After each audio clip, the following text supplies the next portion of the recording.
Hi friends, welcome back to my channel. சூடாக பார்த்திங்கன்னா கருப்பட்டி காஃபி, அது கூடவே பார்த்திங்கன்னா நல்லா புசு புசுன்னு நல்லா பஞ்சு மாதிரி ஒரு வாழைக்காய் பச்சி சூப்பராக இருக்கும். இன்றைக்கி பார்த்திங்கன்னா வாழைக்காய் பச்சி தான் நல்லா சாஃப்டாக எப்படி பண்ணலான்னு தான் பார்க்க போகிறோம். இப்போ நம்ம வீடியோக்குள்ளே போயிடலாம். ஃபஸ்ட்டு பார்த்திங்கன்னா ஒரு பெரிய சைஸ் வாழைக்காய் நான் எடுத்திருக்கேன். இதை நான் ஃபுல்லாக போடுறதில்ல, பாதியாக கட் பண்ணி தான் போட போகிறேன். அதனால் மேலே உள்ள காம்பையும் கட் பண்ணிடுங்க, அதே மாதிரி கீழே உள்ளதும் கட் பண்ணிட்டு லைட்டாக இந்த மாதிரி உரித்து எடுத்துடுங்க. அப்போ தான் மேலே இருக்க தோலை ஈஸியாக வந்துடும். இதுக்கப்புறம் பார்த்திங்கன்னா நம்ம ஸ்லைஸ் பண்ணக்கூடிய அந்த ஸ்லைசர் மாதிரி இருக்கும்ல, அதில் பாதியாக எடுத்ததை நம்ம கட் பண்ணி போட்டுக்கலாம். உங்களுக்கு முழுசாகவே போடணுன்னா முழுசாகவே நீங்கள் இடையில கட் பண்ணாமல் கூட போட்டுக்கிடலாம். நான் அன்றைக்கி பாதி தான் கட் பண்ணி தான் எடுத்திருக்கேன்.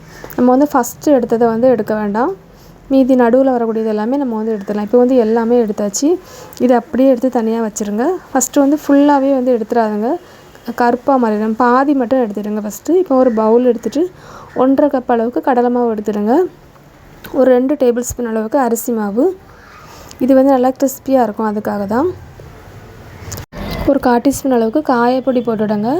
அதுக்கப்புறம் ஒரு 1/4 டீஸ்பூன் அளவுக்கு பேக்கிங் சோடா. அந்த வீடியோ இதில் மிஸ் ஆகிட்டு. இது கூடவே பார்த்திங்கன்னா ஒரு 1 டீஸ்பூன் அளவுக்கு வத்தல் பொடி.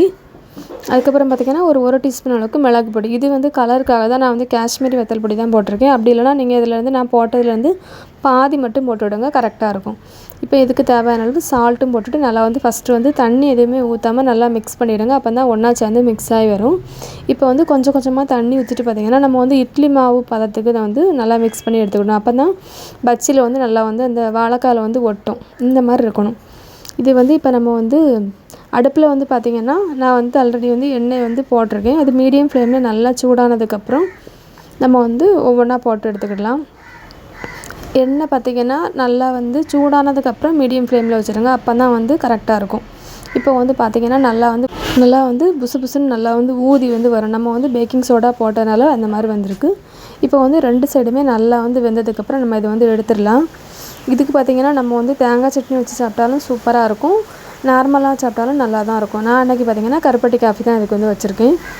இந்த வீடியோ உங்களுக்கு பிடிச்சிருந்துச்சுன்னா லைக் பண்ணுங்கள், ஷேர் பண்ணுங்கள், கமெண்ட் பண்ணுங்கள், சப்ஸ்கிரைப் பண்ணுங்கள். தேங்க்ஸ் ஃபார் வாட்சிங்.